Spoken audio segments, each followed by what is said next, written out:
प्रियंका गुप्ता। आज हम कुछ लेट्स गो प्लांट मतलब प्लांट कैसे बड़े होते हैं, फिर प्लांट प्लांट स्टीम से होते हैं, सीड से होते हैं, बहुत सारे टाइप से प्लांट होते हैं। तो आज हम प्लांट के बारे में सीखेंगे कि प्लांट किस तरह से होता है। ये बच्चों को इसलिए बताना है कि ताकि कल हो के अगर वो प्लांट के बारे में स्टडी करना चाहें तो स्टडी कर सकें। तो आज हम स्टार्ट करेंगे। ये 5th स्टैंडर्ड का चैप्टर है, साइंस का फर्स्ट लेसन है, let's grow plant. CBSE board है। तो फर्स्ट पॉइंट है रिप्रोडक्शन इन प्लांट। मतलब प्लांट का रिप्रोडक्शन कैसे होता है। मतलब जैसे इंसानों में बच्चा एक होता है, वैसे ही मतलब प्लांट में भी तो कोई जरिया होता होगा ना होने के लिए। तो रिप्रोडक्शन इन प्लांट, प्लांट कैसे होता है। व्हाट आर क्रॉप, क्रॉप क्या क्या होते हैं। खरीफ क्रॉप होते हैं, जेड क्रॉप होते हैं, कौन से क्रॉप होते हैं वो सीखेंगे। Where do they come from, वे कहाँ से आते हैं। मतलब जैसे कि सीड से होते हैं, किस स्टेम से होते हैं, किससे होते हैं। We see small plant in nursery. Nursery मतलब यहाँ LKG UKG नहीं है। नर्सरी का मतलब जहाँ फूलों का दुकान होता है या छोटे छोटे पेड़ पौधे मिलते हैं, उस दुकान को हम नर्सरी बोलते हैं। तो हम नर्सरी में देखते हैं कि छोटे छोटे प्लांट बहुत सारे रहते हैं। Then where do we this plant come from, तो वे जो प्लांट है वो कहाँ से आते हैं। देन नेक्स्ट पॉइंट है reproduction is the process by which living being produce young ones of their own kind. Reproduction वो चीज़ है जो अपने ही जैसा दूसरे को जन्म दे। जैसे कि कुत्ता का जो बच्चा होता है वो ऐसा तो नहीं कि वो शेर पैदा हो जाएगा, कुत्ता ही होगा। इंसान का बच्चा जो है ऐसा तो नहीं कि वो कोई जानवर पैदा हो जाएगा, इंसान ही होगा। तो वैसे ही रिप्रोडक्शन इन प्लांट में भी ऐसे ही होता है। जैसे कि हम गुलाब का पेड़ लगा रहे, ये नहीं कि उसमें गेंदा का फूल आ जाएगा। तो ऐसे ही तो reproduction is a process by which, ये रिप्रोडक्शन ऐसा प्रोसेस है जो living beings produce young ones their own kind, वो अपने ही जैसे यंग वन को जन्म देते हैं। Reproduction in plant, plant reproduction plant दो टाइप्स के होते हैं। मैंने पहले बताया था, एक सीड से होते हैं, एक वेजिटेटिव से होते हैं, जैसे कि स्टीम हो गया, और कोई कोई प्लांट लीफ से भी होते हैं। तो हम पहले इसके टू टाइप्स होते हैं। रिप्रोडक्शन फ्रॉम सीड, सीड से होते हैं मतलब बीज, जो बीज होता है सीड से होते हैं। और सेकेंड है reproduction from other part, vegetative reproduce. Vegetative का मतलब हो गया उसमें स्टेम आते हैं, उसमें लीव्स आते हैं, ये सब चीज़ को वेजिटेटिव रिप्रोडक्शन बोलते हैं। तो अब उसमें टू टाइप्स है। पहले हम सीखेंगे रिप्रोडक्शन फ्रॉम सीड, सीड से कैसे होते हैं। तो पहले हम सीड के बारे में जानेंगे कि सीड्स के मतलब कौन से लेयर होते हैं, कौन से पार्ट होते हैं। उसके बाद हम रिप्रोडक्शन फ्रॉम सीड कैसे होते हैं वो करेंगे। अगर हो सकेगा तो मैं आपको प्रैक्टिकली इसके बारे में मेथी आप जानते होंगे, मेथी या फिर धनिया का मैं आपको रिप्रोडक्शन प्रैक्टिकली मैं आपको उसको करके दिखाऊंगी, अगर हो सकेगा तो हम यहाँ पहले करते हैं सीड के बारे में जानेंगे। ये जो ऊपर वाला लेयर है, जैसे कि मैंने ये जो कोट पहना है, ये क्या है, मेरा एक ऊपर का कोट है ना, तो वैसे सीड्स का होता है। तो सीड्स का जो ये ऊपर वाला लेयर है, इसको हम बोलते हैं seed coat.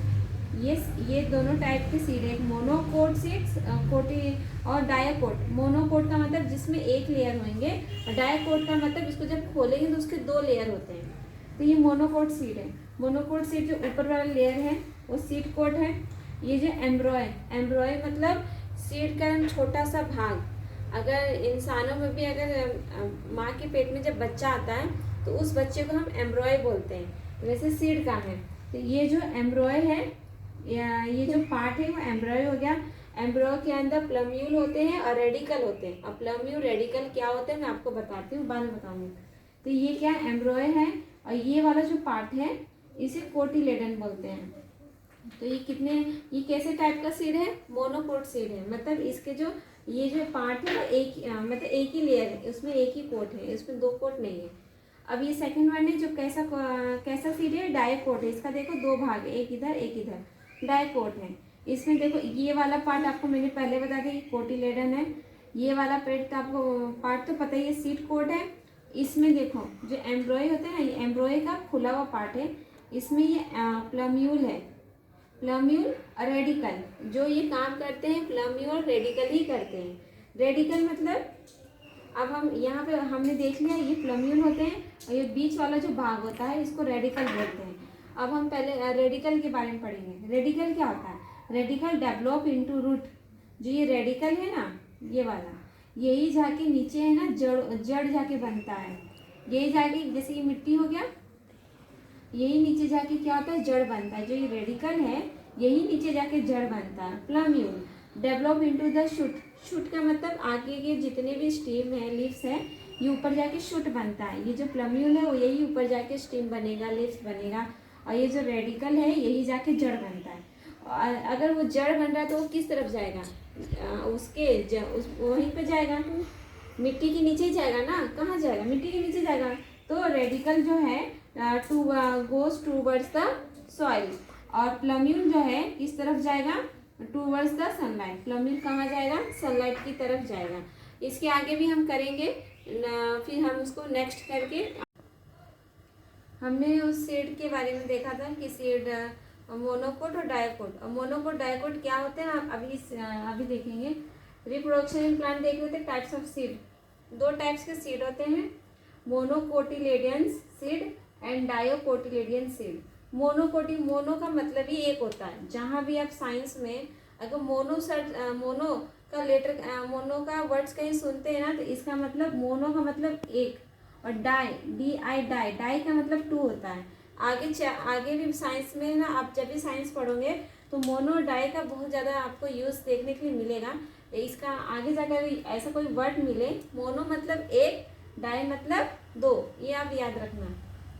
Monocotyledon seed, mono का मतलब जिसमें एक कोटिलेडन हो, इसमें वर्ड में ही बता दिया। मोनो मतलब एक, कोटिलेडन, और कोटिलेडन सीड आपको पता ही ना कोटिलेडन क्या था। जो ये सीड था, इस टाइप का जो सीड है, ये जो बीच में था ये कोटिलेडन था।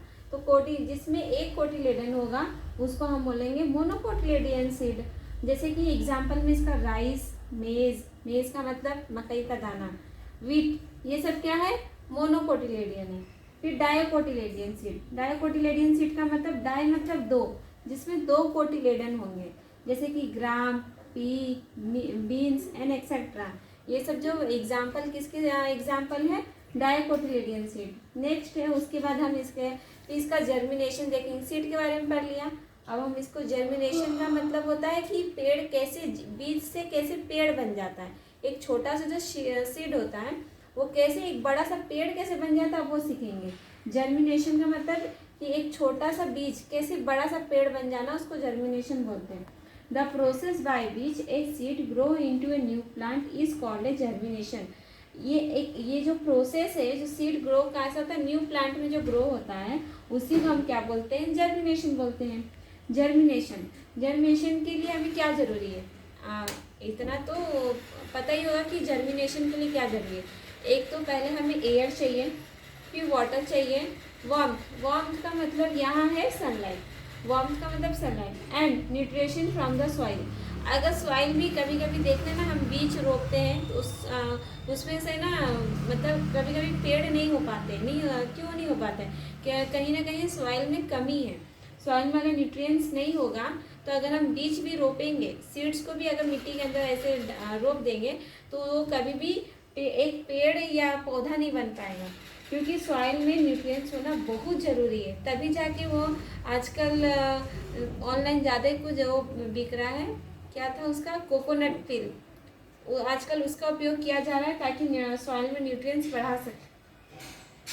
फर्स्ट में है जर्मिनेशन के लिए वाटर क्या हेल्प करेगा? जब तक हम कोई बीज को या कोई चीज़ को पानी में नहीं डालेंगे, जब तक वो सॉफ्ट नहीं होगा तो जर्मिनेशन होगा नहीं होगा। तो जो ये वाटर है ना, it soften the seed coat. ये जो ऊपर का जो कोट होता है, पानी क्या करता है? उसको सॉफ्ट करता है। It helps the baby plant to break the seed open and come out. ये पानी क्या हेल्प करता है? बेबी प्लांट को तोड़ के बाहर आने में मदद करता है। फिर उसके बाद है वार्मथ का मतलब यहाँ पर है सनलाइट क्या करेगा? It make the dormant seed active. Dormant का मतलब, ये जो डोरमेंट है ना, इसका मतलब है कि जो सीड एक्टिव नहीं होते हैं, जैसे कि हमने कभी कभी रोप दिया, उसको अगर सनलाइट नहीं मिल रहा है, जैसे तुलसी का पौधा ही हमने लगाया, कुछ दिन के बाद अगर उसको हम सनलाइट के बिना घर के अंदर रख देंगे ना, तो कैसे मुरझा जाएगा। तो इससे हमें ये पता चलता है कि सनलाइट भी बहुत ज़रूरी है। तो ये डोरमेंट का मतलब जो पौधा एक्टिव नहीं होता, उसको एक्टिव करता है ये सनलाइट। क्या करता है? डोरमेंट का मतलब जो पौधा एक्टिव नहीं होना, सीड एक्टिव, उसको क्या करता है? जो डोरमेंट नहीं है उसको, सीड को एक्टिव करता है, उसको होता है वार्मथ का मतलब sunlight.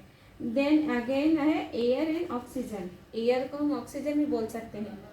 Seed for breathing and also provide energy to the seed. Seed क्या करता है? हमें, अगर जब तक हवा नहीं है हम सांस ले पाएंगे? नहीं ले पाएंगे। बिना हवा के एक टाइम हमने 1 सेकेंड नहीं रह सकते हैं। तो सीड फॉर ब्रीथिंग, वैसे ही हर एक सीड को भी है ना ब्रीथिंग की ज़रूरत है। तो seed for breathing and also provide energy to the seed. ये और फिर ये जो एयर है एनर्जी भी देता है, ताकत भी देता है, और ऑक्सीजन भी, सांस लेने में भी मदद करता है। तो इस वीडियो में हमने क्या सीखा कि जर्मिनेशन कैसे होते हैं, फिर उसके बाद टाइप्स ऑफ सीड हमने सीखा कि टाइप्स ऑफ सीड कैसे होते हैं। Let's go. अगर इसे मैं एक वीडियो में बनाना चाहूँ तो बहुत बड़ा हो जाएगा, इसके लिए मैं इसका एक एक पार्ट करके लेके आऊँगी। ये हमारा फर्स्ट पार्ट था, इसका हो सके तो सेकेंड और थर्ड। और जर्मिनेशन ऑफ सीड मैं आपको प्रैक्टिकली करके दिखाऊँगी कि जर्मिनेशन ऑफ सीड कैसे होता है। तो ये हमारा फर्स्ट पार्ट था, फर्स्ट वीडियो का। अगर आपको इसका सेकंड पार्ट चाहिए तो प्लीज़ कमेंट कीजिएगा कि हाँ मैम मुझे सेकंड पार्ट चाहिए, तो इसका मैं सेकंड पार्ट और पूरा उसके आगे का प्रोसेस फिर उसको मैं आपको करके बताऊंगी। Thank you for watching.